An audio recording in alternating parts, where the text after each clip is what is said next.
Brenton, I'm sure everybody knows, is a prominent diplomat who worked as ambassador of the United Kingdom to Russia in 2004 and between 2004 and 2008. And since then, he has been always referenced on the matters in Russia and between Russia and the West. So, Tony, thank you very much and welcome. Thank you very much, Ksenia. And I'm impressed that we've now spent so much time together that you've actually memorized my CV, which is quite something, really. This is quite a difficult talk to give. I mean, the situation is also difficult, but I'm slightly conscious that I'm the thin soup before the real meat of the meeting, which is the agenda you've got coming. And I was slightly stuck as to how I wanted to approach it. We're obviously in a very serious situation on the relationship between Russia and the West. This is a difficult time to express unadulterated enthusiasm for everything that's going on in Russia at the moment.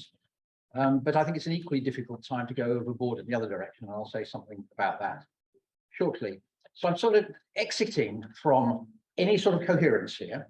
Since the mode of communication in this country recently has become the self-indulgent autobiography as represented by Prince Harry, I am going to pursue a similar approach and just reflect a little bit on how Russia has affected my life, particularly over the time that I was in the Foreign Office, in an attempt to get a feeling for why we are where we are, and maybe where we might be going and what we, and CamRuSS in particular, might do about it. I should say from the start, congratulations to CamRuSS. I mean, my pride in being associated with CamRuSS has been immensely lifted in the course of this year by the effort and attention they have given to exactly the right subject, which is helping refugee Ukrainians settle into Cambridge and fit into Cambridge society.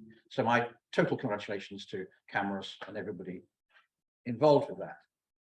Now, as I think about the situation, and as I introspect, if you like, about the situation that we're facing these days, I mean, I look at the situation in Russia, and I'm going to come onto that in a little bit of detail in a minute. One of the good things that's going on is that Russia, Moscow anyway, is now full of rather acid jokes about the situation the country finds itself in. There's this famous novel by Count Lev Nikolaevich Tolstoy, Special Military Operation and Peace, for example.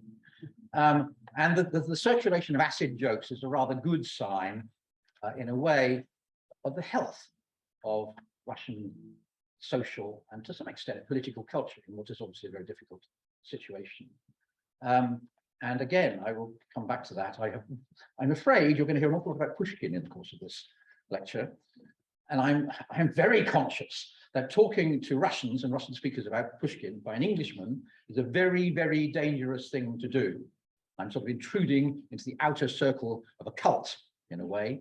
I will be quite careful. Although I should say, tonight is a very good night to do it. I have a cat called Pushkin, a Russian cat, who left home on New Year's Eve, disappeared for 2 weeks in a very venturesome, outgoing, adventurous Russian way.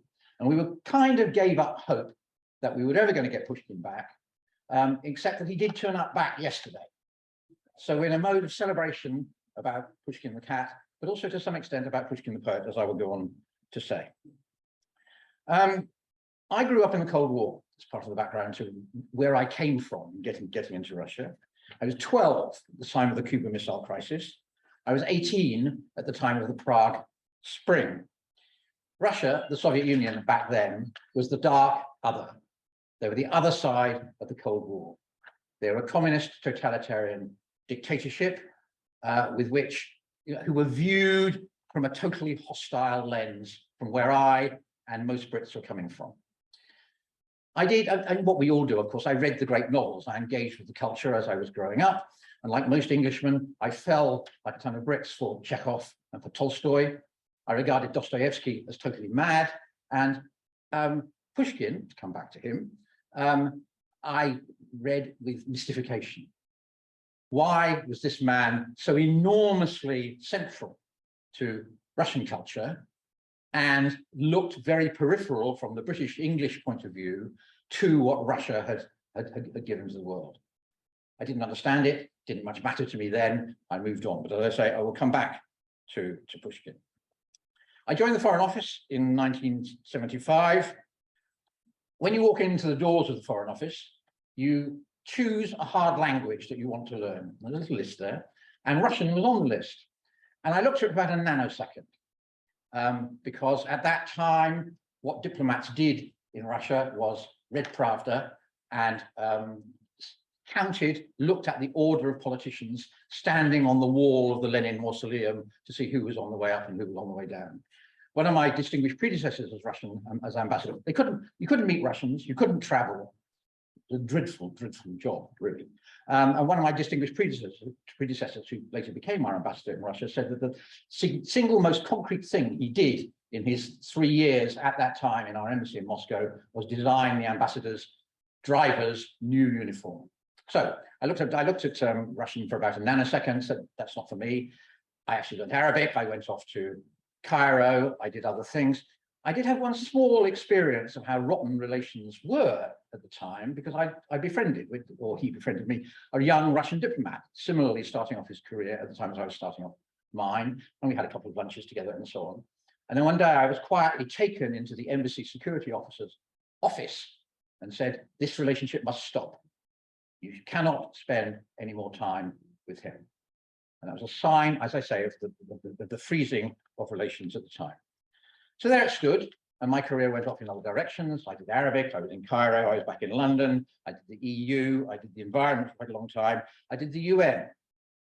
And in connection with the UN, and we're now up to the very late 1980s, 1990, when Russia was changing very fast indeed, I made my first trip to Moscow to have talks with the Russians. I remember staying in the truly dreadful Gorky Hotel on what was then called Gorky Street. Well, my vivid memories, one of the nights I spent there was that the loo broke down. I later became an expert on loos in tourist hotels. I had to fix them all over the Soviet Union. Anyway, the loo broke down, and I didn't have this expertise in those days, so they got a bloke in, and the bloke wasn't going to fix it until I actually bribed him with some of a pair of jeans that I happened to have with me to do the job he was paid to do. So that wasn't a great introduction to Russia, except that 3 wonderful things did happen to me in that very short first trip. The first was that the talks were very good. We were meeting a man, Kozyrev, who later became Russian foreign minister, formerly head of the UN area in the Russian foreign ministry. And at that time, Russia was moving, this was Gorbachev, of course, was moving into much closer alignment with the West, and it was beginning to feel as if Russia was going to become a normal Western countries, or European country linked to us, sharing our objectives, all of that. Of course, it was vaguely democratic at the time, and so on. So it was the first good thing that happened. The second good thing that happened was that on the first or second night that I was there, we did our talks and we had our dinner, and then we came back to the hotel. And I wasn't in the least bit tired, because of course Moscow is 3 hours ahead of. So I went for a walk from the Gorky Hotel down what is now Tverskaya to the Red Square, which I had never seen. And I remember it was dark, it was midnight. I remember being overwhelmed by just the historic weight, the demonstration of cultural coherence and strength and of patriotism in Russia. And it filled me with a feeling of pride to be involved with this fascinating country, with all of its presence in our history, in their own history, and a country with which I was hopeful that we were going to get into better and better links. And the third thing that happened to me there, slightly odd, I have this obsession with bookshops. Wherever I go, I like to go and find the bookshops and see what's on the shelf. So I taught myself the alphabet. I got myself on the metro. I got myself to what is now called the Novi Arbat. I got myself to Dom Knigi, which is on there, which is one of the very big bookshops in Moscow. I went into this shop. Of course, I didn't have a clue and they're all in Russian. I only knew the alphabet, let alone any words. But what you do in those circumstances, wherever you are, if you're in Cairo or anywhere else, is you look for the art section. You can find something, a book with a rather lower proportion of words to pictures than you find anywhere else, and you look around and see if there's anything interesting there. So I wandered around the art section for a bit, and I came across this wonderful book of 19th century Russian realist paintings. I didn't know anything about it at the time. Turned out actually to be a book of Repin's paintings.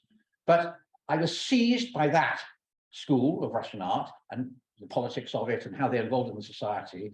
And this first buying of this book, which I couldn't read, pushed me in that direction and introduced me to areas of Russian culture and life. And this is also another time when the Russian intelligentsia are badly out of line with the Russian government. So it gave me a new interest and attraction to Russian culture. So good things happened there against a pretty dark, difficult background. Then we move on now. That was 1990. We move on to 1993. The Soviet Union has collapsed.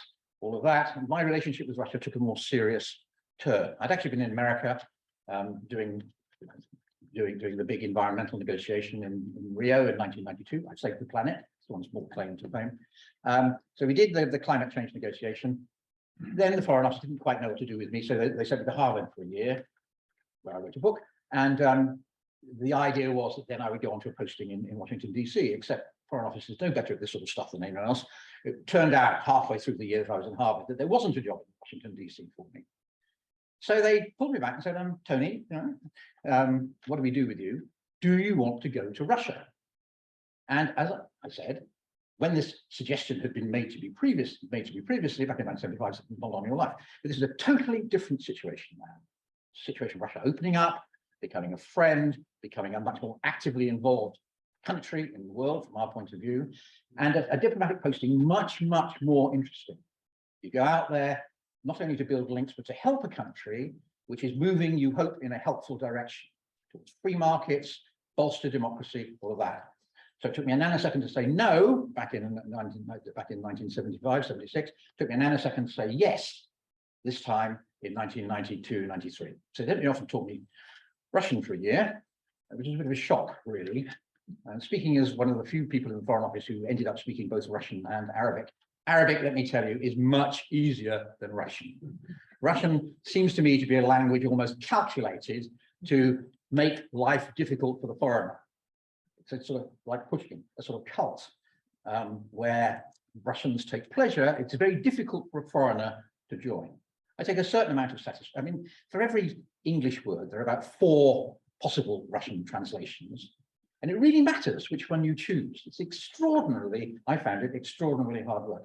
I take a little bit of consolation. I did get some way. And I take a little bit of consolation. This was a bit like climbing a very high mountain. There's a certain amount of dignity in even getting halfway up, which is approximately what I did. And it did open up for me. I mean, one of the downsides of Arabic is that there's not a lot of literature in it that anybody seriously really wants to read. It's full of poems about how your camel looks at a certain moment in the desert when the sun is setting, which is a very limited popular attraction. Whereas Russian, of course, offers this vast array of stuff, which I dug into. And this is actually when I got to Pushkin, because of course, Pushkin in translation, the poetry at any rate, really doesn't work. I've never found translations which satisfactorily capture it. Once you've got a bit of Russian and you can feel the limpidity and the naturalness of the language, suddenly the Russian support for, enthusiasm about Pushkin becomes much more comprehensible. And I still have my doubts. He has a very jaundiced view of mankind, I have to say. But I was won over to the extent that this is good poetry, to the extent that I'm qualified to judge. And it has serious things to tell us, to teach us about Russia. And I think about Russia today, and I'll come on and say that a bit more about that in a moment. Now, in the course of my year learning Russian, one other terrific thing happened to me, which is that we went to Russia on a so-called language break. I was there for 3 months, just living there as a student learning Russian. So living in a student hostel, ghastly. It was even worse than the Gorky Hotel. I remember the inedible food. I remember them turning off the hot water. This was April. Turning off the hot water as they did for a month at a time around the town, and me having to go and sit on the circle line on the metro in order just to get warm to go back to my very cold room. But in the course of that 3 months, I did make one of the life-changing visits that I've ever made, which was a visit to St. Petersburg. First time I'd been there. And I was bowled over as I think about the cities on the planet. I've been to quite a few that I love. Cambridge is top of the list, I should proudly say, but St. Petersburg is second. This is a city which, for me, captures the European-Russian interface in a truly beautiful, compelling way. And quite a lot of that comes down to, I mean, the history of it tells you something about Russia. And this is actually quite an important point. There shouldn't be a city there at all. The ghastly, ghastly site, it's a swamp. I was there in the summer a bit later. I just found myself being bitten by mosquitoes in my hotel room where I was staying. Built on a swamp, built on the bodies of thousands of workers driven there by Peter the Great. So there's a parable there about Russia's development. Fantastically beautiful, rotten weather, ghastly weather, far too hot in the summer, far too cold and damp and everything in winter. Called the curse of Yevdokhia, of course. Yevdokhia being Peter the Great's first wife, who hated what he, his European orientation and deeply hated, therefore, the whole construction of St. Petersburg. So he sent her off to a monastery, as one did in those days. But this was Peter turning Russia west. One of the questions I grappled with since that first encounter was, what is different between Russia and the West? Why do things fit so badly? And that's a question which, of course, is very, very live today.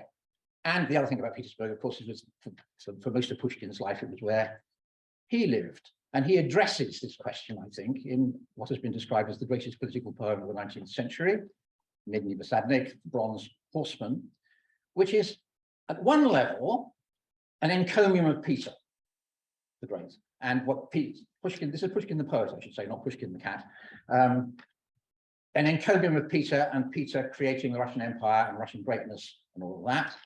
And then it turns slightly into a lament for the impact of Peter on the ordinary Russian. There's a small Russian, Yevgeny, Petersburg, as I say, built in the wrong place, huge storm, big flood. Yevgeny loses his loved one in the course of that flood, goes mad.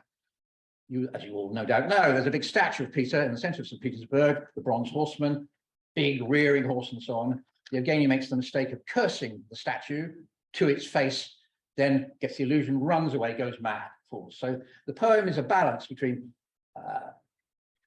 the glorifying of Peter and his tilting of Russia to the West, and the sad impact of that on one ordinary but representative Russian.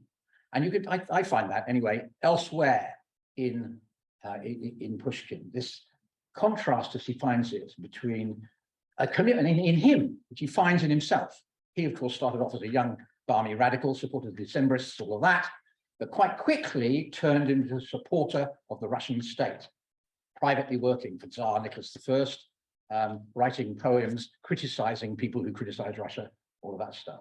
He knew the tension between, on the one hand, the general patriotism and support which the ordinary Russian brings to their country, naturally, but also the underlying awareness that their country doesn't actually function very well.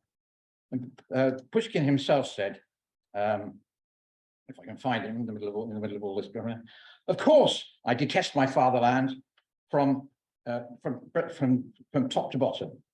But it makes me angry when foreigners share that feeling. This tense contrast between, yes, it's my country, and of course I'm going to support it, but I'm not going to have anyone else doing that. And as I look at friends in Russia now, working hard to keep the Russian economy stable, support the Russian government, all of that, and people here saying, how can they do that? How can they support this awful regime? It reflects that tension that they're caught in that vice between loyalty to their country and an awareness that their country is not an entirely perfect place in its actions in the world today. Sorry, that's the one serious thing I've got to say this evening, really.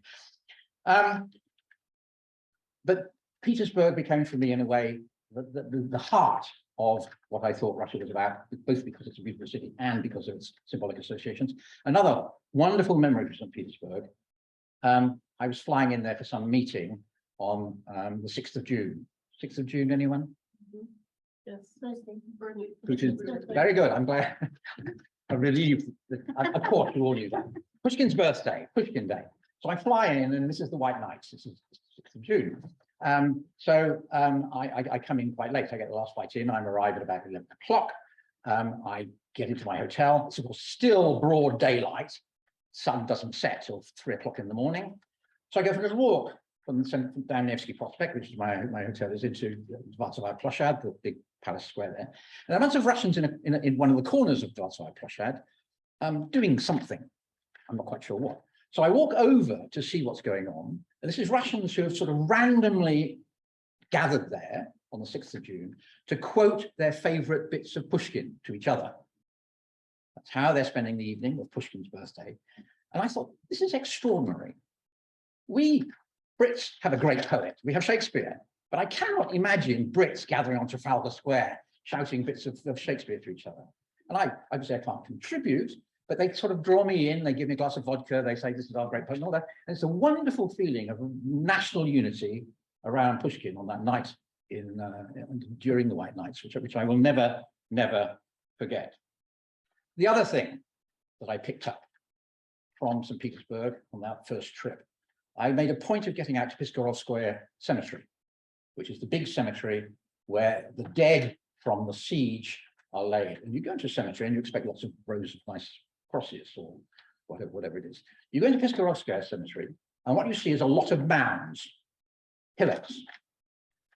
And I said to the person I was with, what on earth is going on here? We got up onto the, there's a dreadful quotation from Olga Bergholz on a little tower and things there.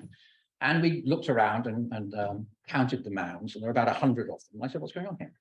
And there are about 100 of them, as I say. And she said, sort of these Russian guys, she said, you know, and buried under each of those mounds is 5,000 people. So I was looking at a graveyard for 500,000 people as a rather mute but very powerful memorial to the price that Russia paid in the Second World War to win the Second World War. And the Russian memory of the Second World War is that they won it. And in Europe, that's pretty close to the absolute truth. And it's a memorial, therefore, it's a testimony to some quite deep misunderstandings in the West about how we relate to Russia. From the Russian point of view, they won the war. We used to do Second World War memorials every year. The one thing they value that we did was the Arctic convoys. I used to go up to Archangel, which is a rather nice town, and they do a little memorial up there. And I held a party on the 60th anniversary of the Second World War in the house where we invited lots of Russian veterans from those days. And we brought a group of British veterans over from the UK of the convoys. And I don't know if it was fixed, I certainly didn't fix it. Had this rather moving moment when one of the Brits who was there recognized one of the Russians who was there as a member of the crew of the ship that pulled the Brit out of the water, his ship having been sunk. It was quite an extraordinarily moving moment. And this feeling in Russia that they defended Europe through that war and brought it to the right conclusion remains strong, attached to a resentment that Western Europeans, the West, never really recognized that fact. Interestingly, coming back to Pushkin, if you read To the Slanderers of Russia, you'll find exactly the same sentiment expressed with regards to the Napoleonic Wars. That it was Russia that had defeated Napoleon in 1812, and the slanderers were the people who had not accommodated themselves to that fact. So that resentment about the lack of Western acceptance of what Russia had done for Europe goes back quite a long way. Okay. Don't worry, I've just how much of my time have I used? Too much already. Okay. Anyway, so I then did 2 postings in Moscow. First one, 1994 to 1998, I was head of the economic section of the embassy, which was a terrific job. Terrific job. Russia just opening up. I visited Russian towns which had not seen an English face, probably since the revolution. I got to Norilsk. It's not a visit I recommend that you make. It's a truly ghastly town, which was, obviously it was Gulag originally. There's a big nickel smelting factory there, which produces poisonous firms. So the people who built the Gulag thoughtfully, first of all, built it downwind of the factory, whereupon regrettably, all the prisoners began to sicken and die. So they then rebuilt the town upwind. And it's a very sad place now because obviously it's been left behind by economic progress and so on. And you look around this town and think, oh God, this is dire. And also what they call the Kombinat, the people who really run Norilsk nickel, and they really didn't want Western diplomats of any sort looking around their operations. And you look around there for some gleam of hope for deep Siberian Russia, and we kind of found it. We found the museum. You know, all Russian towns have a little archaeological historical museum, which is usually full of very dull artifacts from thousands of years ago. The lady who ran this museum in Norilsk obviously got sick of her rather dull artifacts, so went off to Krasnoyarsk, which is the capital, the bit of Russia where Norilsk stands, and got lots of data. This was a time when really information was flowing very freely in Russia, got lots of data and lots of pictures of a prison revolt, a gulag revolt in Norilsk, which had happened back in the 1930s, 1940s. I've been cut off. And she'd, you know, adapted her museum to communicate this actually very fascinating picture of what had gone on, which had been completely unpublicized before, and actually rather bravely in the face of an administration in the region which still felt rather attached to the old ways, if I can put it like that. And this sort of crystallized for me the thought that even while the Russian authorities are not behaving as we would very much hope they would, lots and lots of the Russian people are really buying into the need for democracy, liberty, all of that stuff, which we, the West, are here to peddle and to encourage. And indeed, that's a lot of what we were about when I was there. This was Yeltsin's Russia. I was there 94 to 98, so it was late Yeltsin, and the place was in complete chaos. Economy didn't work. If you worked in a shoemaking factory in Siberia, what you were paid in was shoes at the time. It was colossal economic chaos. I arrived at the moment of one collapse in the ruble and left at the moment of another collapse in the ruble. But green shoots of hope. We had ran a thing called the Know-How Fund, which was a big aid program where we put programs on the radio about, you know, we had a little family, we had a little soap opera of a family, one of whom started his own business, one of whom got trained as an accountant, one of whom went off to the West to work there, one of whom got involved in investing in the stock market and so on, as a way of spreading thoughts about free markets in the country. And there was all sorts of little hopeful signs of that sort, even against the chaos of late Yeltsinism. And you know, Yeltsin was out of it really by the end, but you came away and completely free press, completely free access to the internet. There was real hope, I felt back then, that Russia is going the way which we want. Okay, the economy's not great, but you get democracy, you get good links with the rest of the world. It's a fundamentally rich and important country. How can things go wrong in the long term? It was with that hope that I left. I got to know lots of interesting people. I got to know all the oligarchs who at that time was kind of running the country, who were very variable group of people. But and some of them were deep crooks.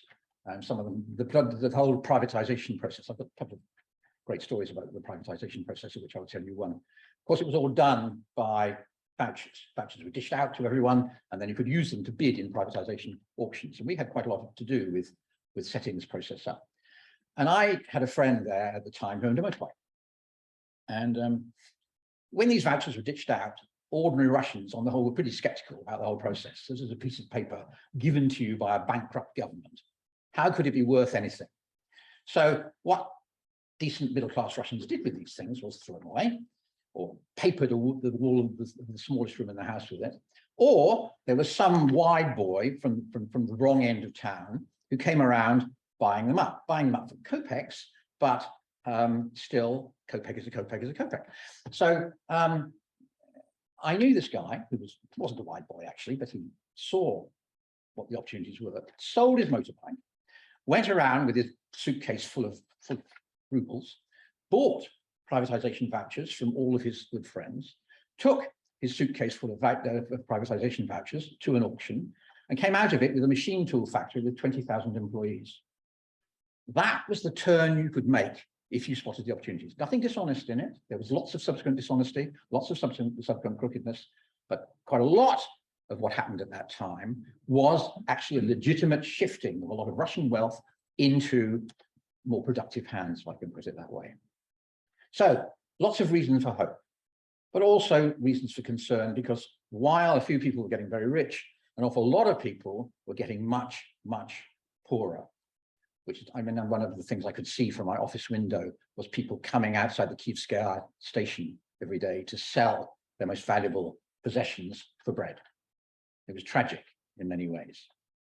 And that was sort of the very worrying background to it all. So nevertheless, come away optimistic, committed. This, you know, with a bit of luck, this could all go right. I came back then as ambassador later, 2004 to 2008, where in some ways things have got a lot better. Putin was now in charge. I obviously met Putin quite often, saw quite a lot of him. He's a tough nationalist.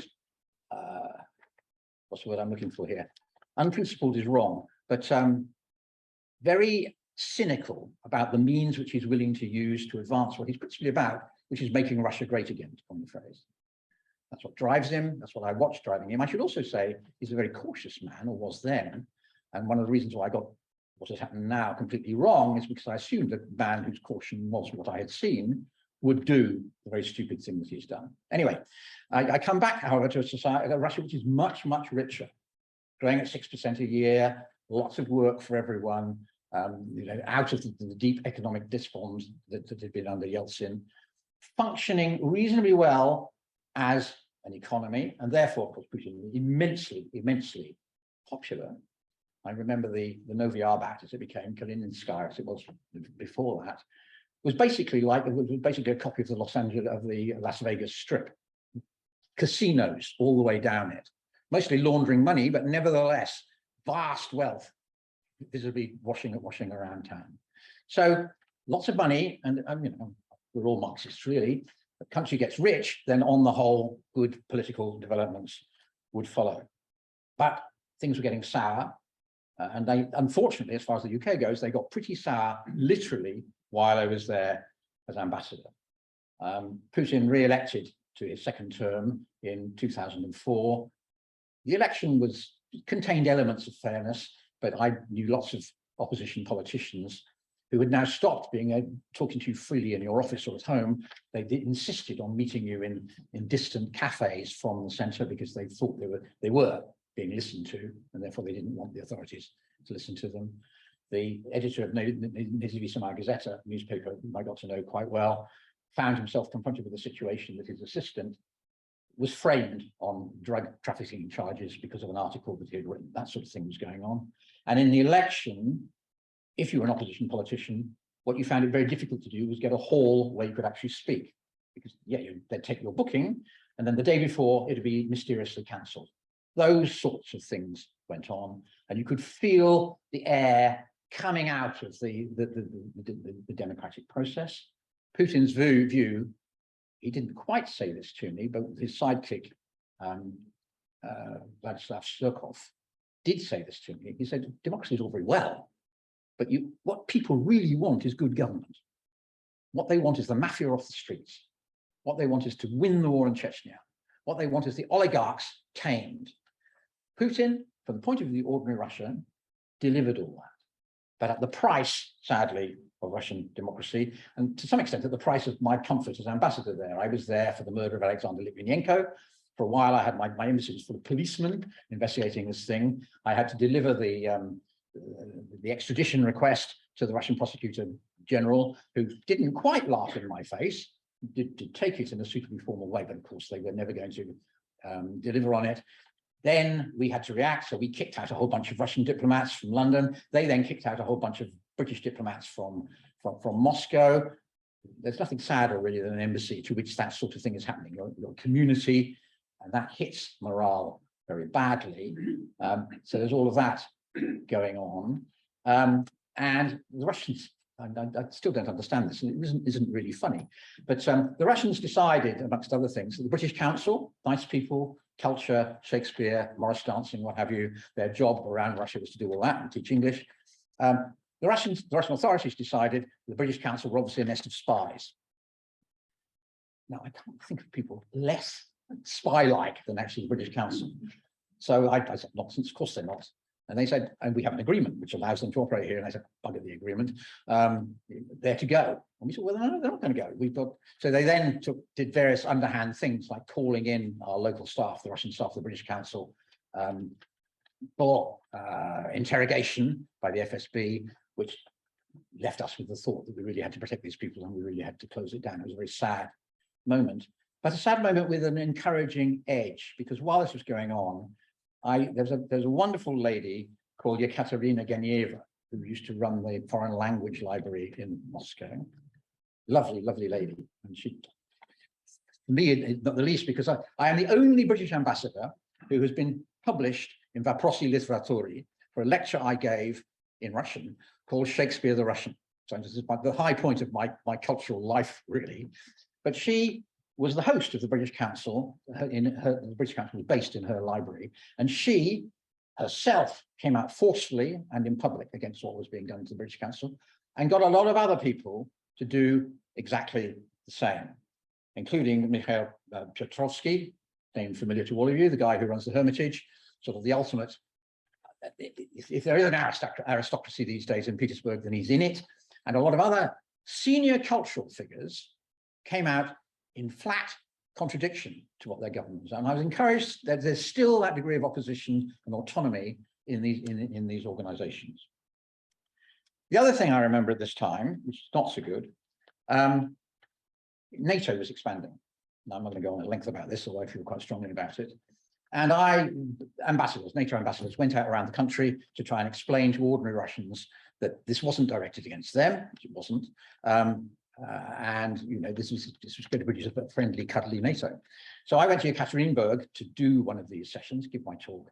And I vividly remember an ordinary, elderly citizen of Yekaterinburg getting up and saying, "Why are you lying to us like this? NATO has been our enemy since the end of the Second World War.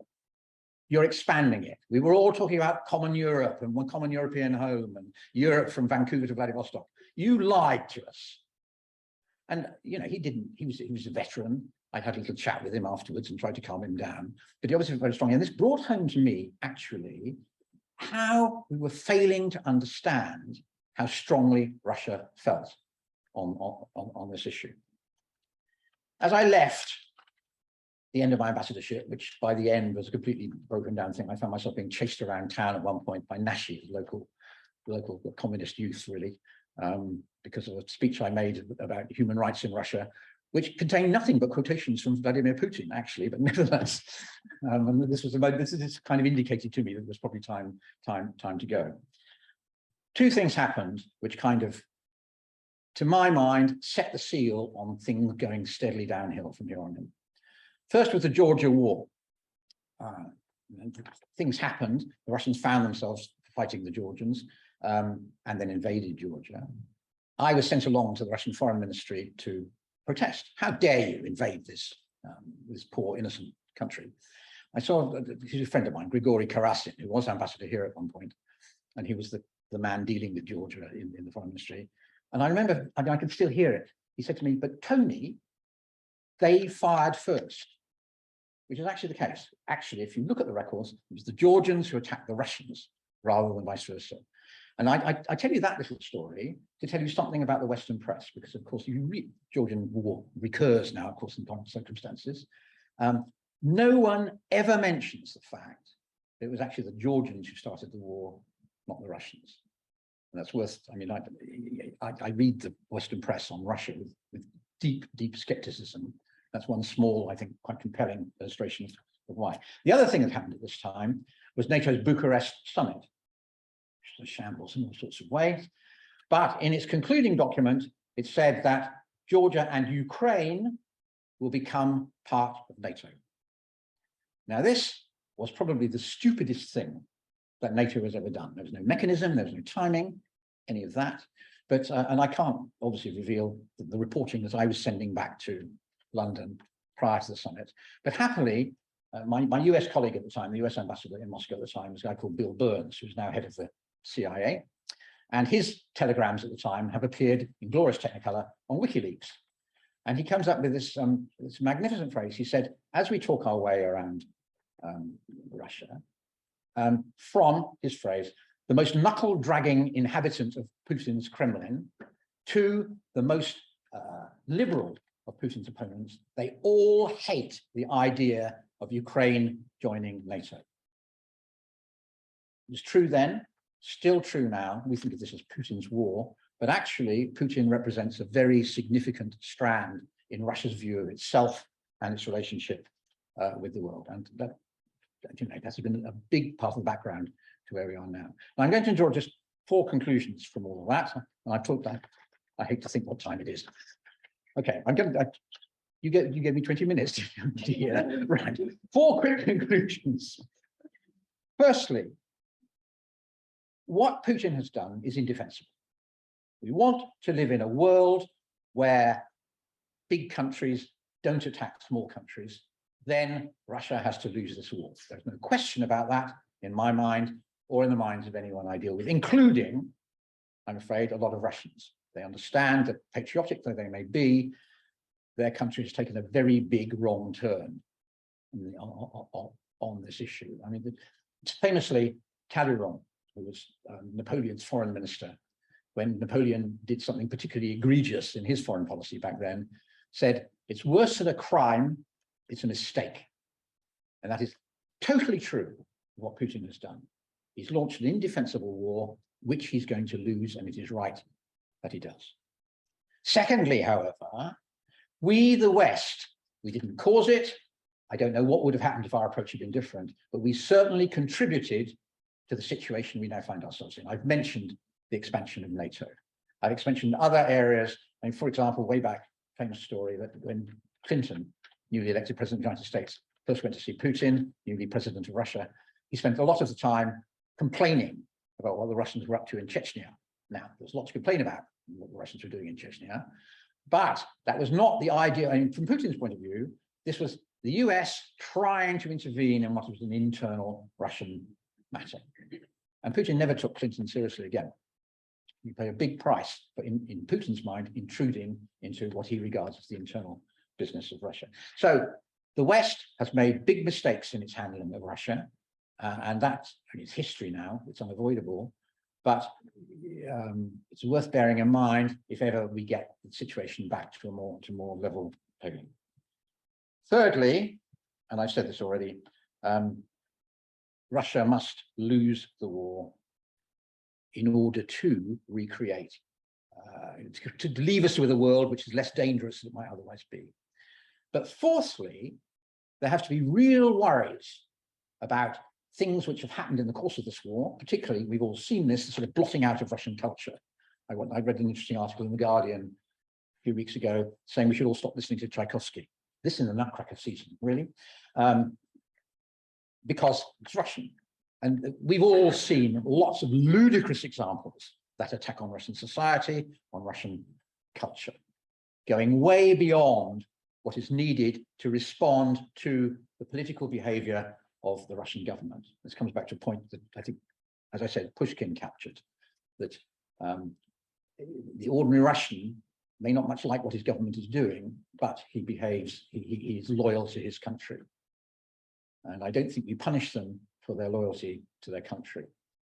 And I think that actually is one reason why Putin looks pretty solid to me. There's a lot, I talked to lots of people in the West saying, guy's a dictator, which he's pretty close to now. His people hate him. No, they don't. He was obviously going to fall. And I don't think that's going to happen very quickly. May happen, but I don't think that the writing is on the wall yet. But at some point, this is going to end. I think the war itself might end actually quite quickly, but with a lot of aftermath. It's going to be very difficult to clear up afterwards. Reintegrating Russia isn't going to be at the top of anybody's list in the West. There are going to be difficult questions of reparations, of war crimes, all of that, with which Russia is going to cooperate minimally, if at all. Just think of the national pride, the surrender of national pride involved in giving up your ordinary soldiers to some sort of international tribunal, let alone giving up your former president if it comes to that. So there's going to be an extended period of really quite sour, difficult relations, whatever happens at the end of the war. And it seems to me, now I come back to CamRuSS, that organizations like CamRuSS have a crucial role to play in rebuilding sorts of cultural, social relations, which will then enable healing to take place on a rival way. And I'd like to leave you with that message. I also have one other thing to say, which is about Ksenia. if you have read your way, as I didn't the first time, through the 3 bulky papers that, that were sent round prior to this meeting, you will have something like 2/3 of the way down the 3rd paper. I've discovered that Ksenia is surrendering her role as chairman, your chairman, not general secretary or anything else, chairman of CamRuSS. And I just want to say personally, but I'm sure we'll share this feeling, that a successor, of course, will be excellent. And we look forward to transition. And as I've already said to you, I'm still up to be heavily involved. But I think when the time comes, and in the course of the formal agenda, for this very, very buried fact to come to the surface, I think a big vote of thanks to Ksenia, who's been doing the job for 12 years and has done a lot, I think, to society, needs to happen. Okay, thank you very much.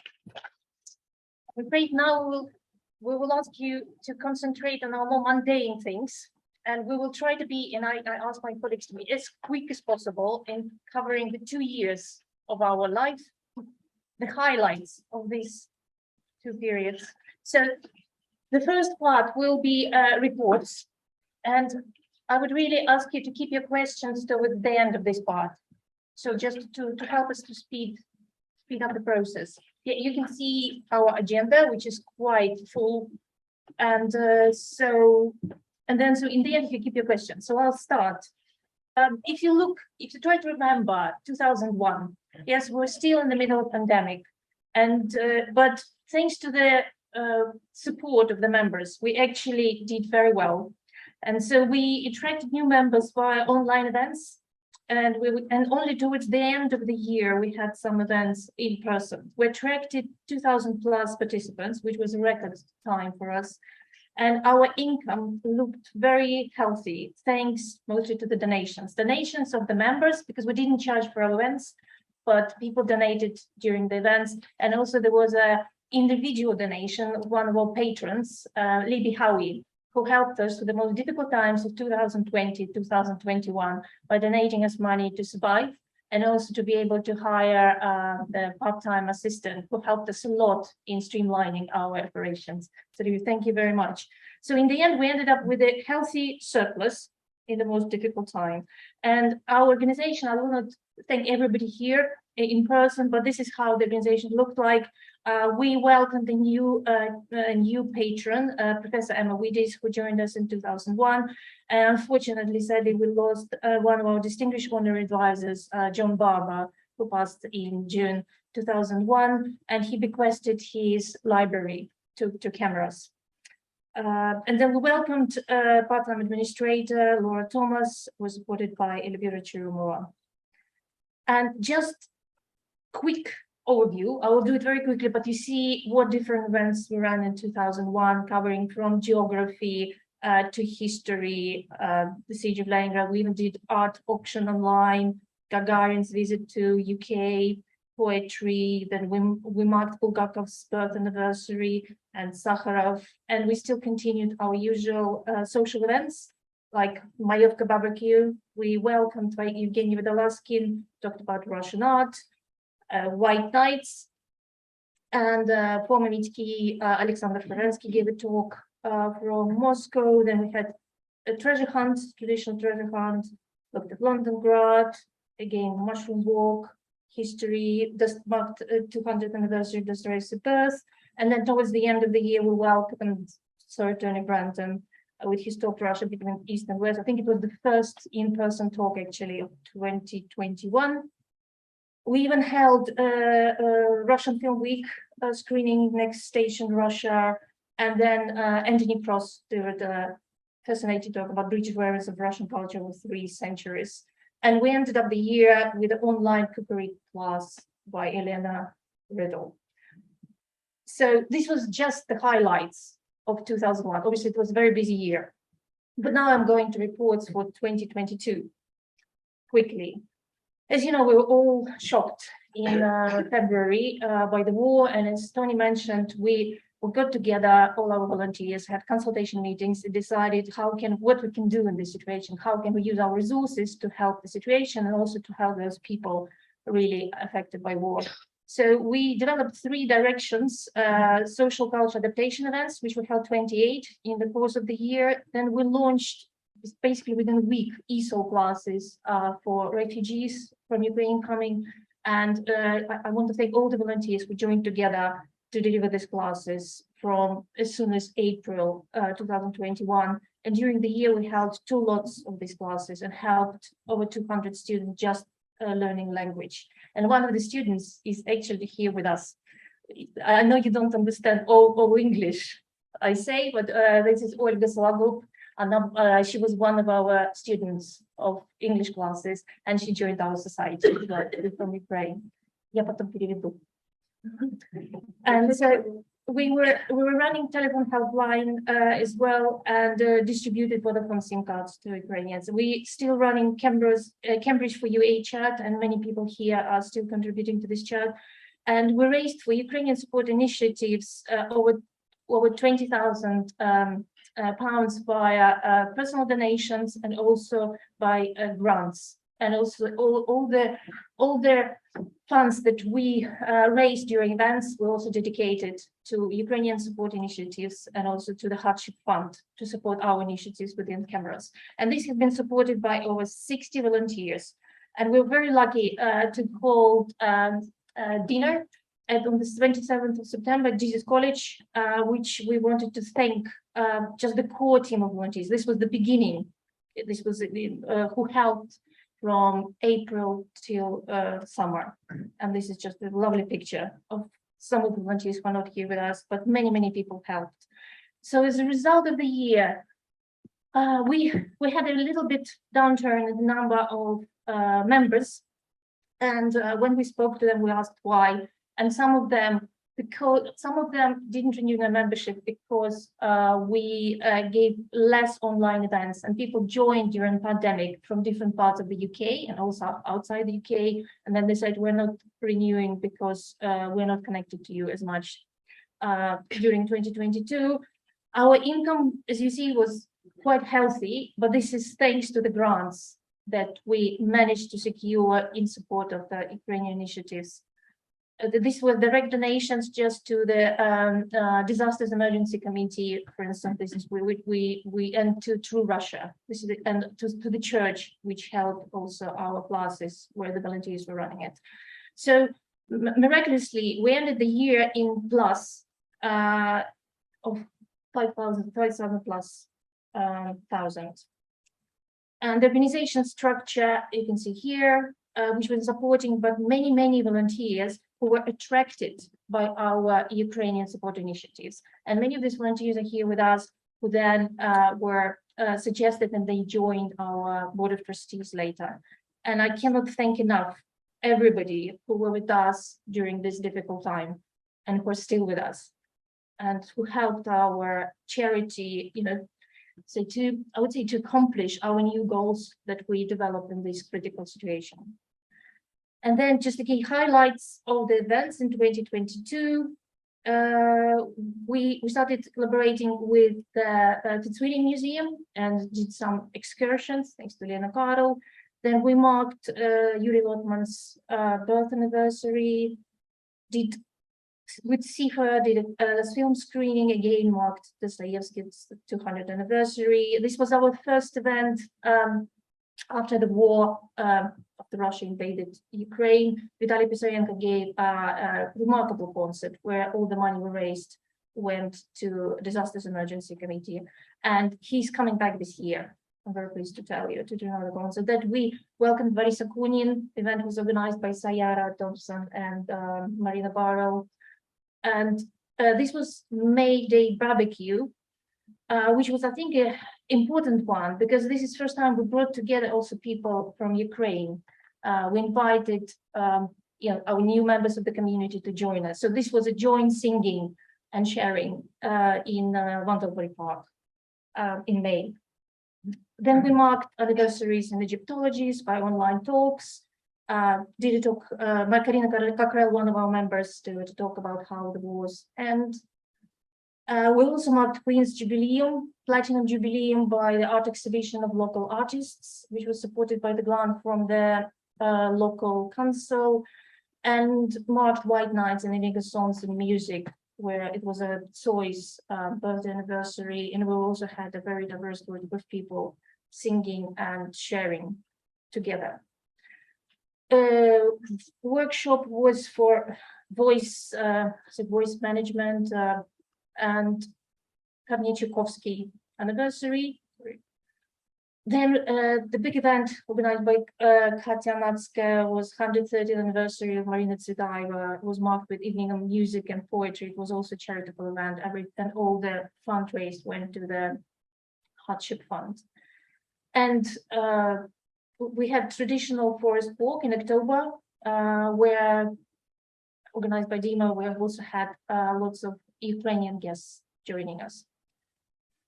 And the last event of this year, no, one previously, was in the same venues here. We heard Kellen Humphrey on the edge live along the Russia-China border.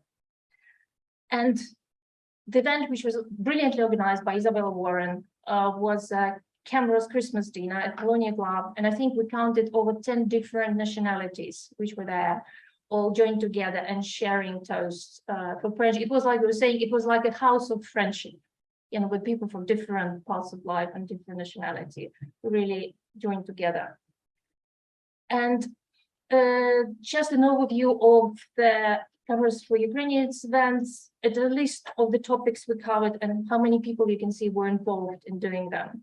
And we covered topics from NHS to employment, education, legal matters, and etc., which we're going to continue into this year.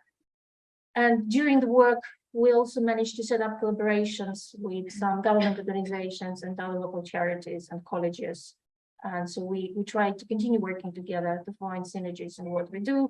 And it was very nice that our work was marked by Cambridge News article in December, which was dedicated to the graduation ceremony for our ESOL classes in December, where about 100 people graduated and received their awards. I'm afraid you have to bear with me for longer because I'm going to do the financial report on behalf of Alyona Gumko, our treasurer, who cannot be with us today, unfortunately, but she will be prepared to answer any questions later. And we have also Varia Veselova, her assistant, who will help us. She's a professional accountant and lawyer, will help us to clarify any questions. So just to show you income and expenditure, we just wanted to make it very visual where the money came from and where we spend it on. So the income, as I said, was individual donation in 2022 from Libby Howie, and also some membership fees, entrance fees, and general donations. And this donation of 10,000 helped us also to get some very good gift aid. And the expenditure went mostly on admin expenses, covering their salary of a part-time administration and web support, and also different fees and subscriptions like it's Zoom, MailChimp, and other things that help the organization to run. In 2022, the majority of the income came from sponsorships and internal grants. We secured about 5-6 grants in a year, and there were some entrance fees, but only towards the end of the year. And some donations, membership fees, you see they were much lower in the proportion, and the gift aid. And the expenditure went mostly to salary of teachers and administrators, and Ukraine-related donations, which are direct donations like to the Disasters Emergency Committee and admin expenses, some events, refreshments, organizations, which were not very much, and web hosting and MailChimp, because we started developing a new website, which Sayara will tell more in the process. If you see in the dynamics of our financial picture, it's quite healthy, and also it's very healthy. So we managed to survive and to manage to create a very solid buffer for us to survive in the next years to come, at the time where obviously every cultural organization is being underfunded. So, and also this provides us with the opportunity to cover our running costs, which are at average about £7,000 a month. And also to think of other things we can do in the next year with the funds we have. And the balance sheet, you can see, as I mentioned, highlighted here is the net surplus for the last 2 years. And I'm very grateful for our finance team who were running the proper, recording of all our expenses and allocating to different events. And you will see further when Kazi will talk about membership and the results for the year. So we have healthy reserves that help us to run the organization further. On this note, Just one correction, 7,000 per year, not per month. per year, of course, sorry. No, per year. Yes, thank you, Yana. Absolutely right. Katya, please. I think I'm just going to repeat what Ksenia just said.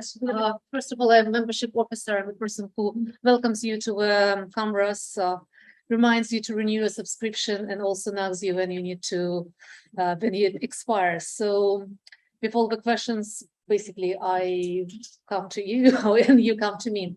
So what we have here, that Ksenia already pointed out, in 2022, we had a significant growth of numbers. Before that, in 2020, we had just about 100 people. I think it's just under 100 members. And in 2021, as you can see, our number grew significantly to 170, 43 family members, and then 127 individually family members. And that was mostly due to many people joining our online events at Zoom, not only people who are based locally in Cambridge, lots of people coming from all over Ukraine, and also many people coming from other countries as well. So what I'm seeing right now, these people are dropping out. So when I asked many of them to renew their subscriptions and pointed out and inspired, many of them saying, I'm sorry, we cannot come to your events. You have lots of events going on in person, and we only subscribed when you had your online events. So this is something that we have to think about and maybe make plans. So in 2020 our numbers dropped, and altogether we have 133 members at the moment, so out of which 33 family members and 100 individual members. I think main reason is not actually the war, because I feel that many people want to support us and many people want to renew. Actually, lots of people renewed their membership even though we haven't been with us for quite a few years. But that people who joined us due to access our online events, we are losing them. So this is my membership report. There's one more. Yeah. One more slide. Oh, yeah. Sorry. We just wanted you to take a look at what events generated most number of members to either join in or to renew their subscriptions. So as you can see, in 2021, we got the first event over here, Mr. Tony Brenton, and over here we have Professor Humphrey's event. So yeah. Thank you. Right. Sure. Communications report. Please, by Elena Shampano, who's our current part-time administrator. Hello, everyone. I joined CamRuSS in September this year, and I'm delighted to support their work. I will give you just a quick overview of what's happening with our communications, mainly digitally. This is some statistics on our website. So as you see, the number of users has remained around the same over the last 2 years. Most top of the countries from where people visit our website is UK. We have also surprisingly similar percentage, 10% coming from the USA. Probably they started visiting our website during the COVID year, and 6% coming from Russia. Most of people find the website through direct search, or just type in the CamRuSS in the web browser, and 10% come from other websites and 10% come from social media. I hope you all receive our newsletters. We use MailChimp for that, and we have 2,600 subscribers on our general newsletter, which comes out weekly or fortnightly. And then we also have 157 CamRuSS members on another list, and they receive members-only communication on a monthly or bi-monthly basis. Our rate of an opening rate, which is the number of times people actually read our newsletter and click on the link, is 42%, which is a bit above the average compared to the similar organizations, similar charities operating and sending out this. So it's quite good.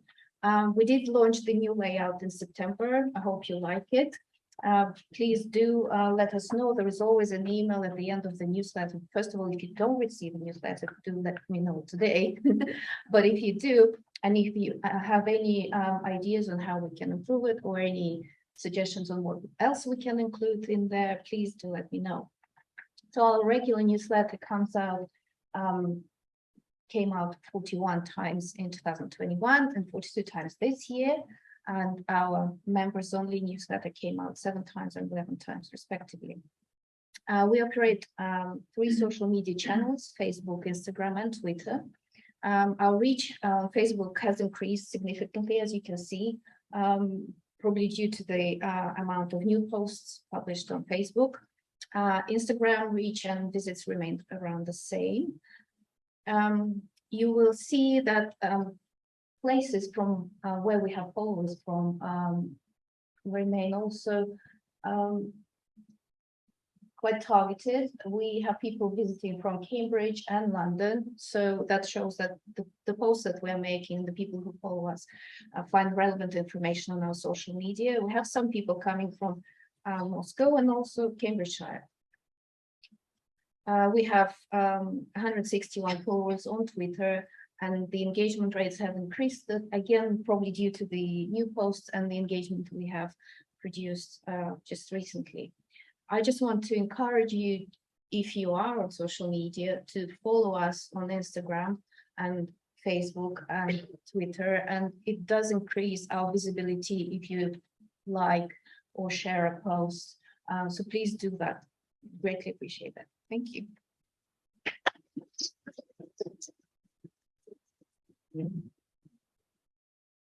Now, trustees report from Yelena Karl, who is vice chair and trustees secretary. You could read the personal reports of each trustee in the materials that we sent to you, and within our report for these previous 2 years. But I'm just I just want to do the highlights to remind you that board meetings. So the trustees are active volunteers, which means that we are working. We're not just overseeing the work of somebody else or work of other volunteers. And we meet about on average once a month, maybe with a summer and a winter short break. But even then, we sometimes work behind the scenes, so to speak, even if there are no meetings and no events. And on average, I would say we spend 2 to 3 hours per meeting, plus the time to prepare for the meeting and to follow up. So it's quite a time-consuming activity, I can say that. Our board composition, funny word. So we had 7 trustees in 2021. And 1 person left due to personal reasons. So we had 6 trustees on 2022. And as for the future, you'll learn about it a little bit later.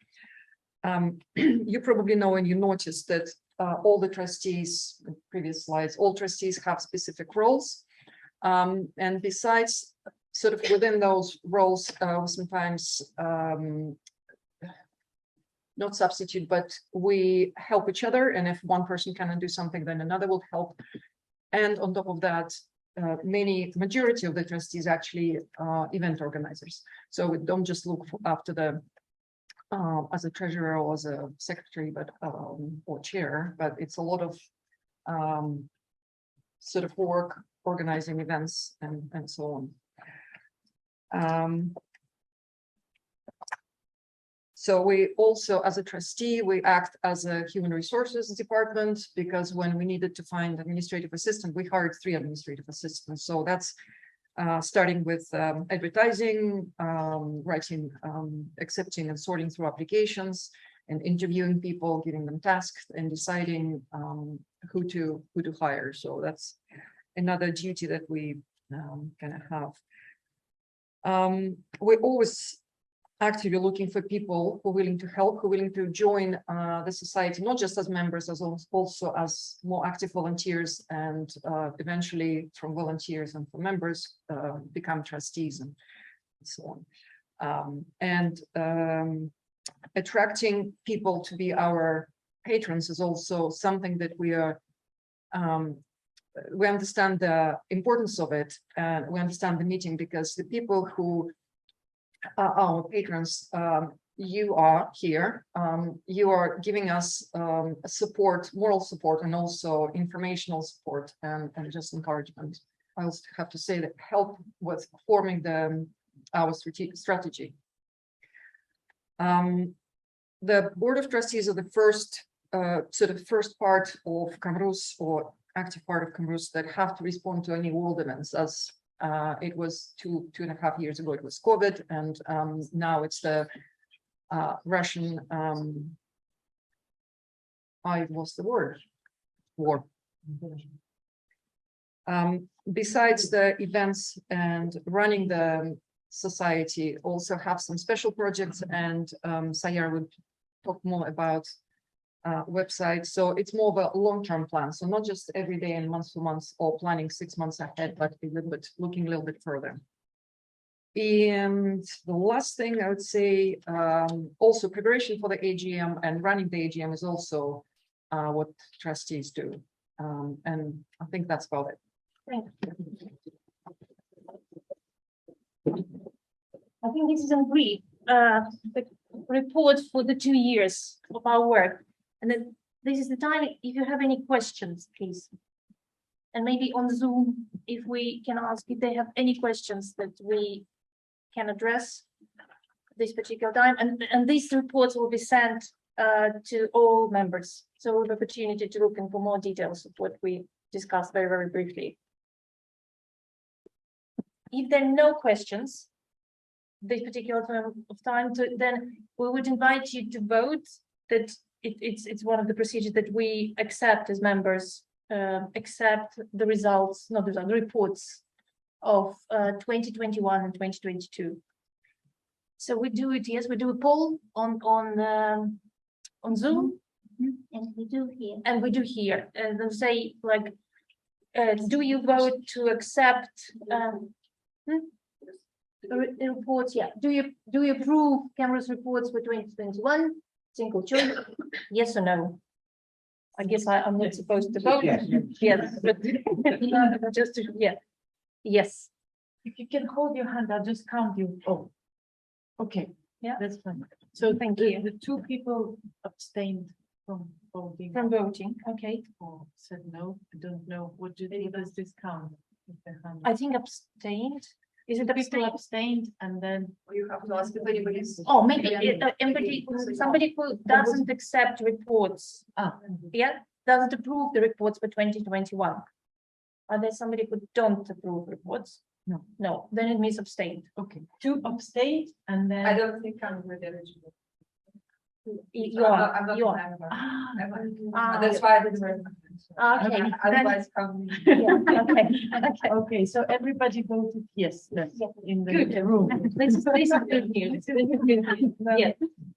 So thank you very much for the report. I would like to use this opportunity to really thank everybody, and then first of all, the members, the patrons, and my colleagues, trustees, and also all the volunteers and honorary advisor who contributed in our, I wouldn't say just survival, but in the success over the last 2 very challenging years, because just moving from pandemic, and we were just started to recover a little bit, and being hit by war, I think really I couldn't imagine anything worse in my career working in the cultural sphere connected to Russia, and the fact that we survived and we did very well, and then we made new friends, and I think we feel encouraged to continue. I think it's really thanks to you all, and also especially to my colleagues, patron and trustees who supported and constantly we're generating new ideas and supporting each other. So I would like to give a small gift of appreciation, if I may. There will be change in our structure of the board committee, not the board committee, the trustees committee. And I want to say special thanks to my dear colleague, Helena Karl, and a friend, with whom we worked so closely. I don't know for how many years, but who's been acting as the vice chair for the last, I think, 3 years, and who's been supporting us and me through very difficult situations. And because Helena Karl, due to personal circumstances, is stepping down to become an honorary advisor, but she's still with us and she's still going to work and support us. But I just want to use the opportunity on behalf of CamRuSS and myself in person to say thank you with a little gift.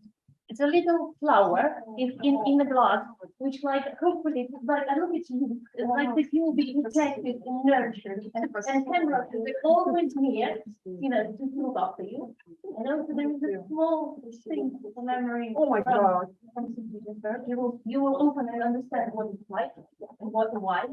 A chocolate. Favorite. И чай. And the bag. The most important.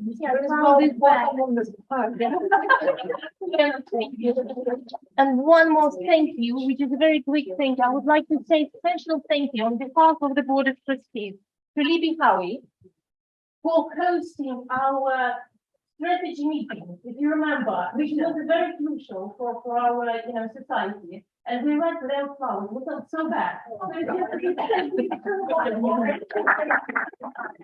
So this was both the thanks. And now we're going to talk about strategy and plans for 2023. And may I welcome Sayara Thompson to cover this very important part. First of all, we wanted to talk to mention about constitution, because in last 2 years we had to calibrate our activities to a few events that happened in last 2 years.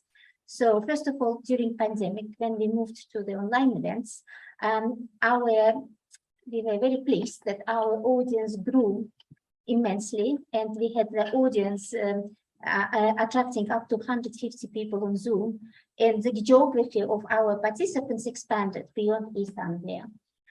We had people from Russia, from Europe, from America, from Canada, who joined our online Zoom events. So in fact, what states in our constitution that we work with East Anglia now became kind of, we need to update it, so because we have more people.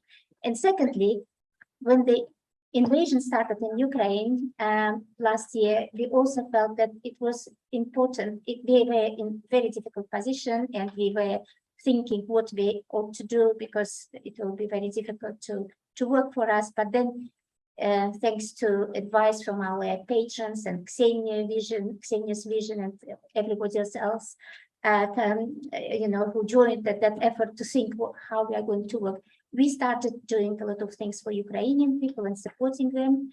And we felt that this has to be reflected in our constitution, because our beneficiaries now also this project that we use, for Ukraine, to work with Ukrainians. So that's why we want to add this in this constitution, that we work with East Anglia and beyond, and also to add the final clause to promote harmony between different ethnic groups by enhancing knowledge and mutual understanding between Russian-speaking communities and other communities in East Anglia and beyond. So that is one thing that we want to amend and update in our future going forward. Secondly, I just wanted now to, and we will have a separate word for this constitution, because it is important to have it in our documents as a society, as a charity. Second, I just wanted to quickly mention about plans and strategic objectives for 2023. And so format of events, we thought that we used to do in person before pandemic, we used to do online during pandemic. So now we will be running both type of events, online and in person, and also hybrid events. And for hybrid events, we will need to learn how to do them.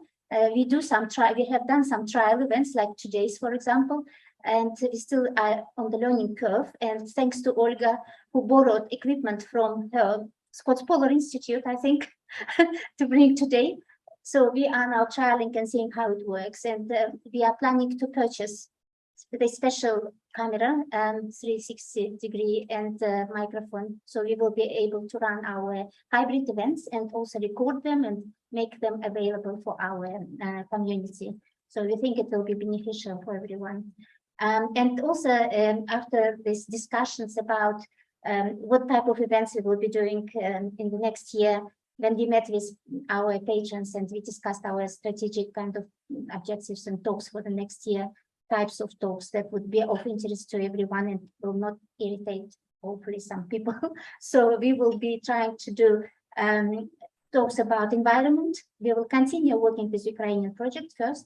Secondly, the talks will focus on the environment, music, arts, literature, films, thought-provoking and current affairs, and also we continue with our regular events, where we will try to integrate the Ukrainians and invite them, our Ukrainian guests, to these events and to promote this friendship as much as we can here in Cambridge. And Olga Tutubarin will be doing a series of environmental talks, which they will mention later. And we would like to continue working with our wonderful volunteers in the next year. And we would like to explore potential of being able to reward them for their work. There are various schemes, so we just want to learn more about it. And then the next one is about financial objectives. So we obviously will try to continue applying for grants to get money for running various projects that we are doing currently. And we would like to increase our fee. This has been decided 2 years ago at the AGM, but it has not been implemented because it was pandemic, and we put it on hold because we decided to do a new website, which will provide new services and will improve experience for our members and give various benefits. And now website is almost ready. Well, it's coming to an end, and we think that this year we will be able, and we are planning to increase fees from end of March, early April, when the new website will be operational. So again, since 2014, the fee has not been increased, and with inflation and with everything, it just seems very reasonable. Start charging for online events, but potentially for some, maybe £5 probably. And also we will continue funding part-time administrator position, and also we will explore potentially funding part-time web support also, because it's becoming quite a big job there also. And we aim to have a balanced budget by the end of the year to cover our 7K per year overheads and other expenses. So that's our objectives for next year. So again, if you have any questions, please do ask. And otherwise, we will be voting for constitution first, if you agree with updating constitution, and second, these objectives for next year. The new membership fees, from what dates would they go? When we introduce new website, we plan to do it by the end of March. So from the Yes. Yes. So from the 1st of April. Yes, but we will be sending email to all members, and we will be notifying much in advance, and non-members, of course, to tell them quickly go and join. Yes, it is cheap. So yes. So that's it. So There's another question on Zoom. yes, Marina Barrel is asking, what sort of cooperation is with WEA? Possibly for you. It was related to the reports, but Okay. came later. Yeah, it's we started working closely with WEA when we started doing ESOL classes, and also looking for ways how to support Ukrainian guests. And so we suggested topics to them, which they ran, together with us. So we invited their consultants to run events for us, and we did it together. And also we've been helping to advertise their events via our media, and also helping to find teachers for their ESOL classes. So basically, we work in collaboration with them in the area and consulting each other of what things to be done, coordinating the time scale, the timings of the lessons. So we complement each other. I hope it clarifies. Marina, did we answer your question? I just wonder, because I work for WEA. The hand is still raised. One of the founders did we answer your of question, the Marina? Cambridge Russian speaking society when it was informal group back in 1999. Yes. So it's very good to see you with us, Marina. it just, I wonder, because I do work, I have been working for WA for a long time. And do you know that WA offers free skills-wise courses? And this for Ukrainian guests, it will be ideal. All sort of, say, computer literacy, and then, obtaining some skills which is job related, and they're all free for Cambridgeshire. Obviously, they are eligible for free classes. So we need to maybe talk about it, and you can offer the Ukrainians these skills-wise courses. Марина, спасибо. Я можно с тобой свяжусь завтра. Хорошо. Okay, so shall we do voting then? Changes in the constitution that just Sayara just presented. Do we do who agrees with changes? in the Yes, so who constitution? agrees with changes that we're expanding our limits of what we do? Unanimous. Everybody. Okay.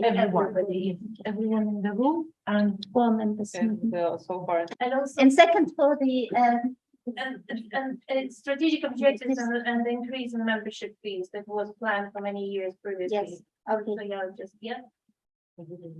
thank you. Unanimous. excellent. I will start talking, if I may, to present the new board of trustees for 2023. First of all, I'm delighted to announce that Sayara Thompson will act as a chair of the Cambridge Russian Speaking Society for this year.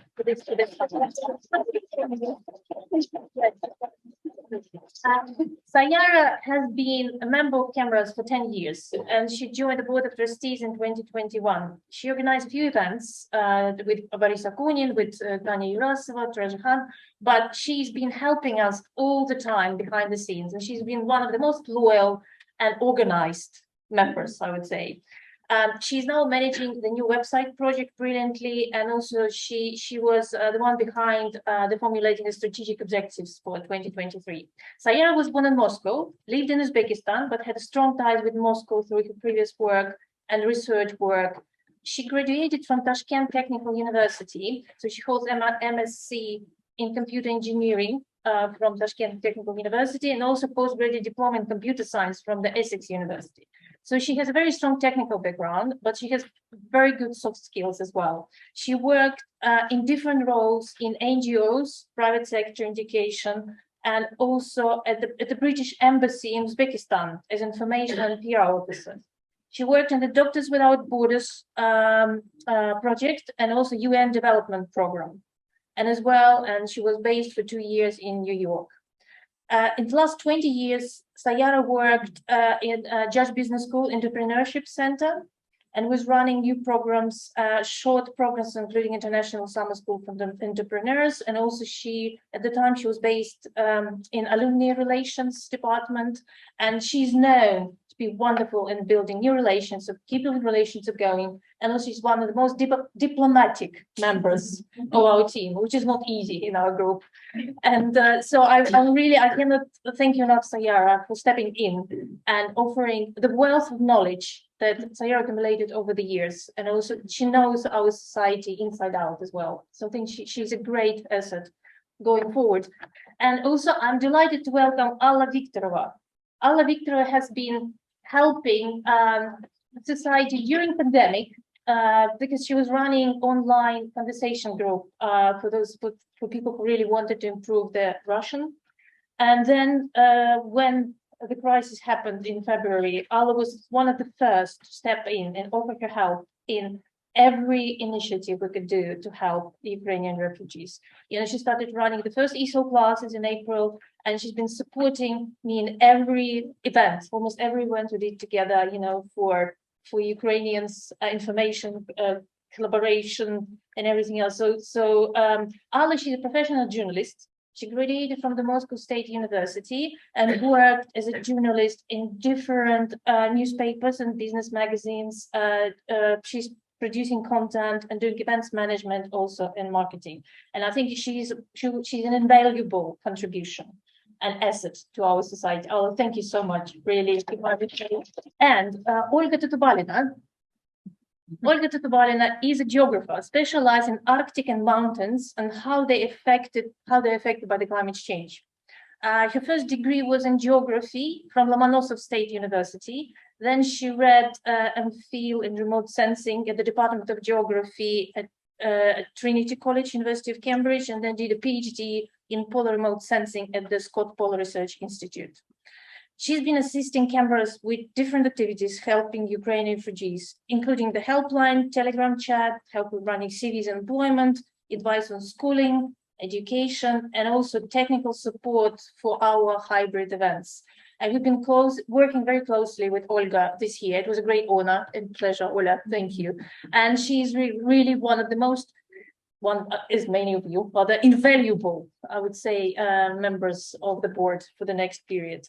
In 2023, she also will curate a lecture series on geographies of Russia, which she will present in a minute. So, Olga, welcome and thank you. Alexandra Gunova, if I may say. Alexander is a professional social worker. She graduated with an MA from the Warwick University and then with BA from Business and German from the University of Birmingham.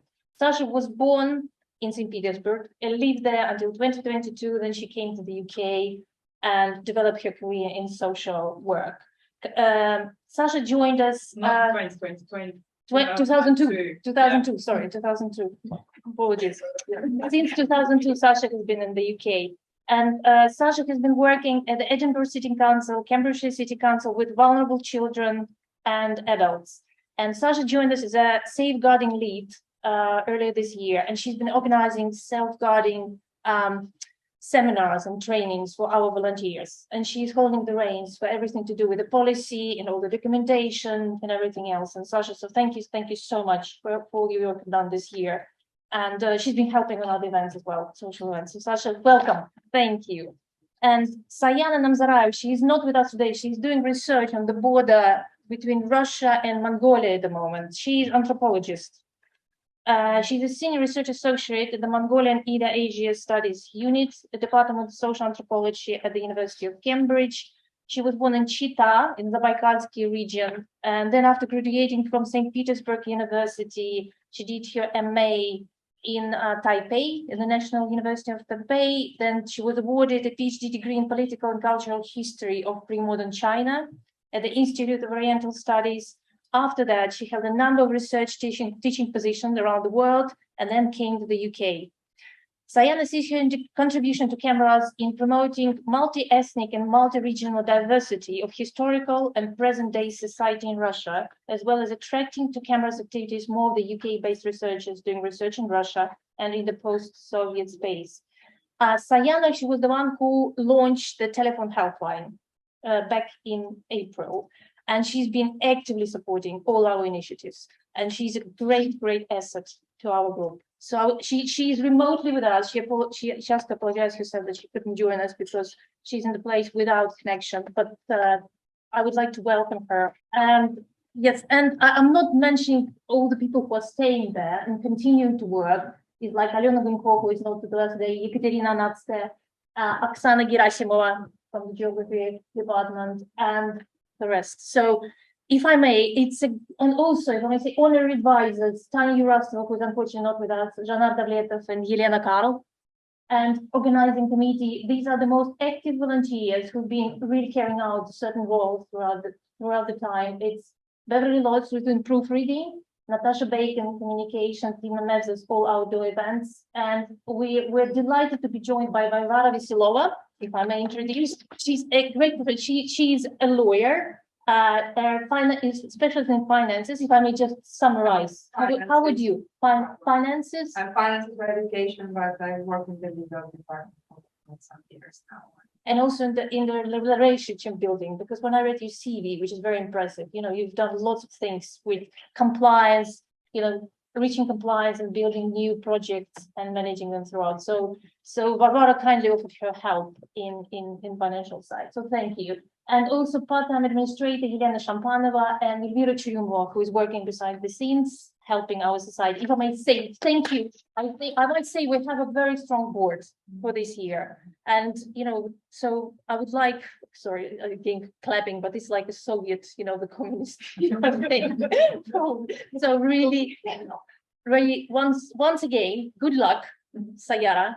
Really, thank you very much. And good luck in the next time. Oh God, we need to vote again. Yes. So if I may, we need if you don't have anything against the new Board of Trustees, may I suggest we vote? Who, because we need to approve the new Board of Trustees, please. Unanimous. Excellent. Thank you very much. There will be just a few words about the new website that Sayara will tell us after this. And then overview of the events for this year and Ukrainian initiatives. And then there will be closure. I'm sorry, we're getting a bit out of the, Will be very quick. You but will we'll have be very quick. a special opportunity to have a glimpse of the new website. So we just wanted to give you a little bit, just to have a couple of like pictures from the new website, just to say, to show you that we are actually working on it and developing it, and it is coming to, hopefully we should finish it soon. And the benefits is like new refreshed design of the website. There will be events on the left side forthcoming, and this carousel of events that from previous with links, and there is all the information here is the calendar, and the dates when events happen on the calendar will be highlighted also, and people will be able to buy, you can see photographs from previous events also, and people will be able to buy tickets for the events from the website as well. So it's a refreshed design, payments from the website. Now people can sign up for membership and pay online, and all this information also. So, and also we have a personal members portal with features, members log in. So if you log into the website, you will be able to see your personal information and update the website, and also update the website, sorry, update the membership, and also see your events booking, what events you have tickets for. And recordings of previous events. When you log in, it will be welcoming you with your name. So here it says, welcome Sayara on the top. And then you can see your membership type, what membership type, and you can renew your membership. You will be able to send message to administrator, and you will see events, recordings from previous events. And also you will see orders, that tickets that you ordered for the events, and which also past events that you visited, also to remind and to see the recordings of these events. So most importantly, that we will be able to take money from this website. So no, it's quite complicated module, because it was very difficult to go through, permissions from people. And we think it will make easier for everyone to manage events and to manage everything, and also for people, for our community to, much easier.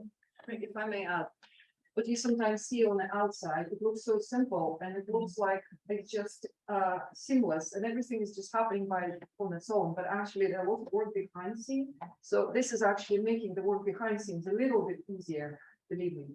Yeah. Yeah. Marina Burrell sends a message. Congratulations to Sayara. От души рада и поздравляю. Спасибо, Marina.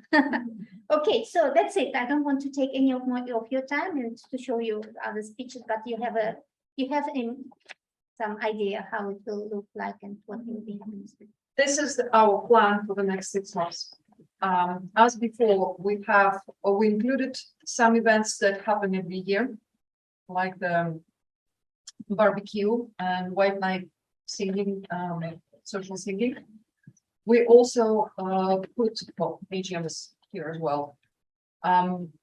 In green, on that table, in green are the part of the series of talks that Olga will talk about.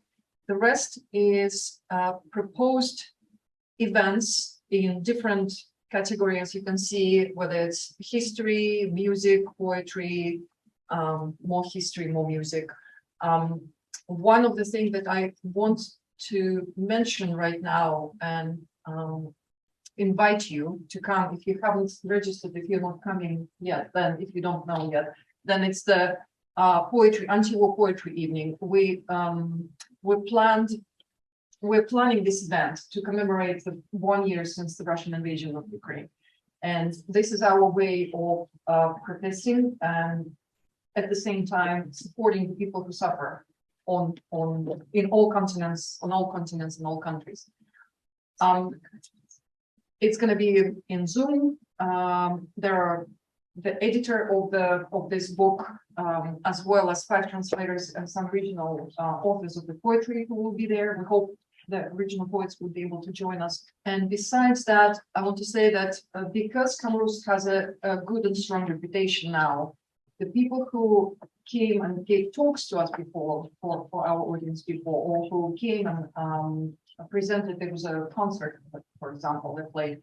They come back now. They liked it so much that they are coming back and offering to play again, to give a concert again. So that's why Vitaly Pisarenko is here and Peter Hewitt. These are 2 people. This would be a third, I think Vitaly's 3rd visit, and that's the second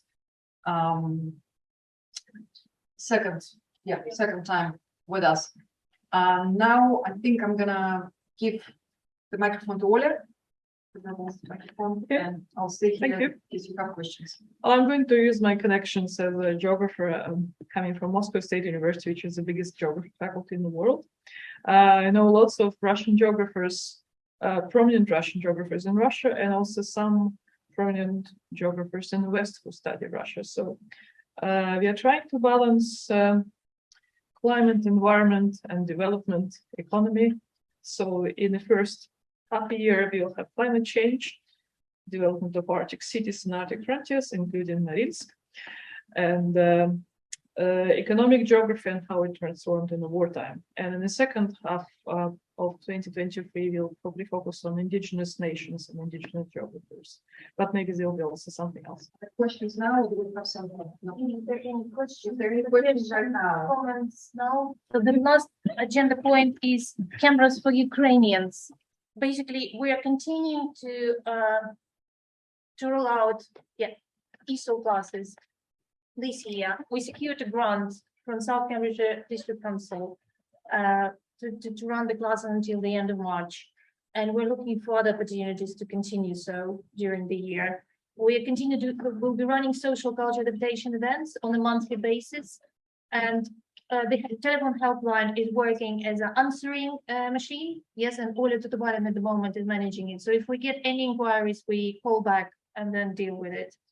And our target this year is to try to make most of collaborations and synergies, especially with organizations that we already set up a good relationship with, because we all have scarce resources.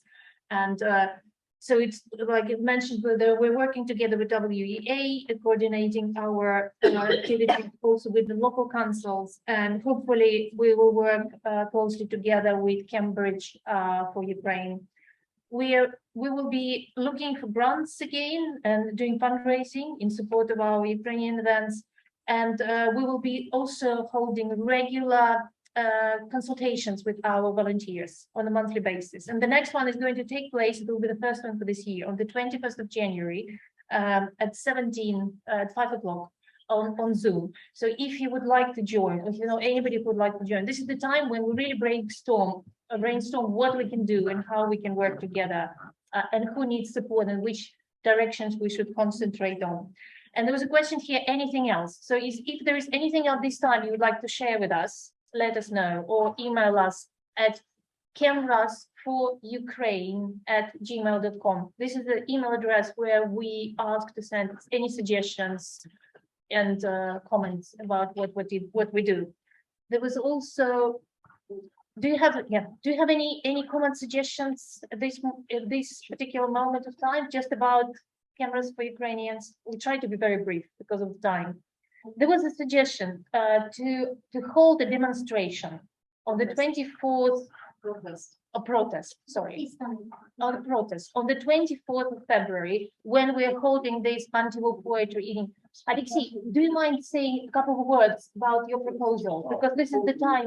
Very, very simple proposal. I don't know whether, I know that this is not political organization, but I thought that we cannot be outside politics, and I thought that it would be good to have a meeting outside and just to show, like, to people of Cambridge that that there are Russian-speaking people who are against war.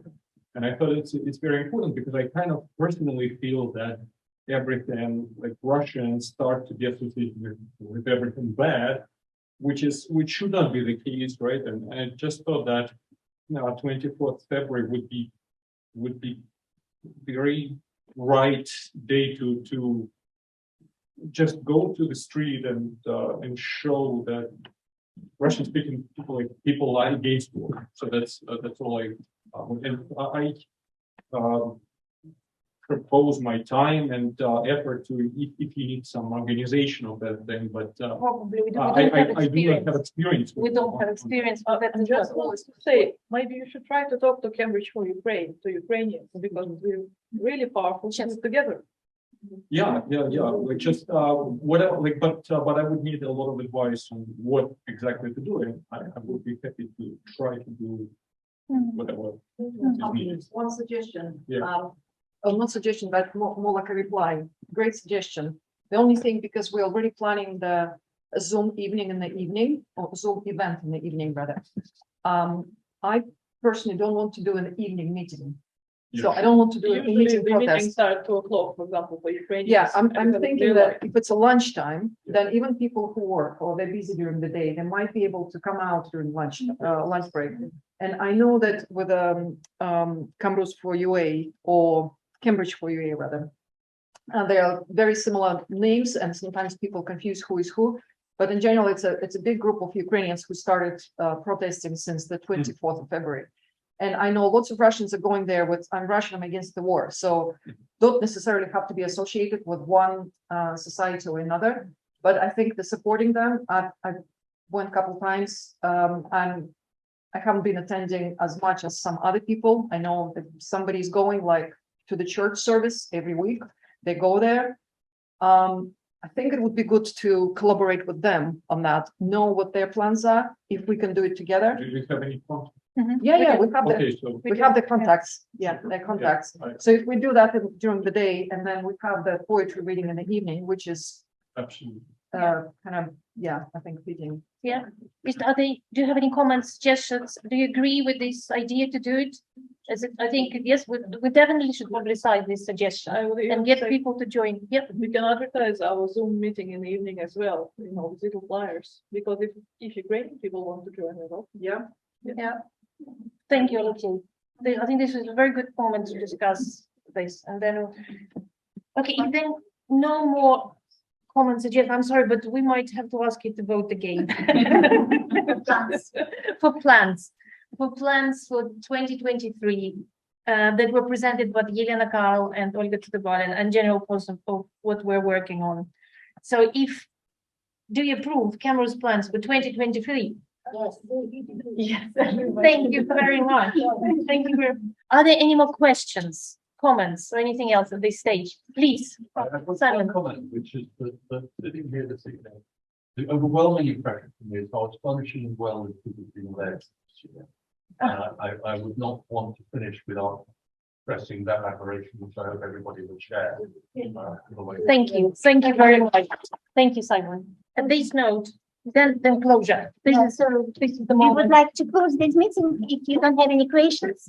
Then we would like to close this meeting and thank our patrons and our advisors and trustees and our volunteers for their help and our members for participation and support and for everything, because without our members' support, we wouldn't be able to do anything. And special thanks to Ksenia, who was leading the society for over 12 years. And it's just, she brought it to the new level after registering it as making it a registered charity. And also thanks to her vision, to her passion and dedication, her leadership skills, excellent leadership skills. This charity has grown in many ways and attracted many people, many members and volunteers, and managed to navigate through very difficult times and, to come up to the top. So many thanks. And I feel that it will be very difficult to fill this job, to do this job, but I will do my best. And hopefully Ksenia will be here with us, so to be able to advise us. Thank you. And thank you very much. we think we find work, and I can say we couldn't have done it not being together, really, because it's all volunteers. They're doing it in their spare time, but with their jobs and families and everything else. And only by bringing all this time together and being on the same wavelength, we managed to do it. Thank you. This is for Ksenia. That's very kind. Thank you. Thank you. Let me say, I really loved working with Ksenia because we kind of like a tandem. We were just moving together. And it was really a pleasure working with you. And I know I'm not leaving, you're not leaving. Exactly. Completely. We're kind of changing the seats. We're moving from one chair to another. We're still here and we're supporting Sayara and everybody else. There's a little card from us. Oh, thank you. And that's for when Oh, it's just, oh, someone. that's good. It's a medicine. Medicine, yes, Yes. medicine to cure headache at the end of the day. Oh, good, good. Yeah, I hope it works. Yes. All right, but thank you.